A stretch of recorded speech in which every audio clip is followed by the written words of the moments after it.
The greatest success formula ఏంటి తెలిసిన? అవమానము నిర్లక్ష్య పెట్టడం. వాడు అవమానపరుస్తూ ఉంటే వాడికి రిప్లై ఇవ్వటం ఒక టైం వేస్ట్ అయిపోద్ది. వాడు అవాక్ అయిపోయేలాగా ఫలితాన్ని సాధించడానికి నీ దృష్టి మీద, నీ గమ్యం మీద అలా గురిపెట్టి నడిచేస్తుండవు. బేబత్సంగా సెటిల్ అయిపోద్ది లైఫ్.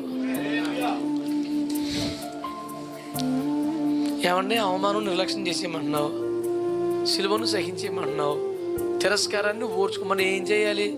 పై వచ్చిన ఓపికతో పరిగెత్తుతాం.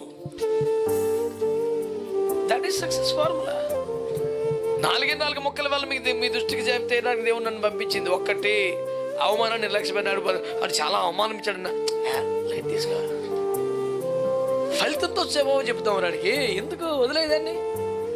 అవమానం నిర్లక్ష్యం పెట్టాలి, సిలువను సహించాలి, తిరస్కారమును ఓర్చుకోవాలి. మరి ఇంకేం చేయమంటావు?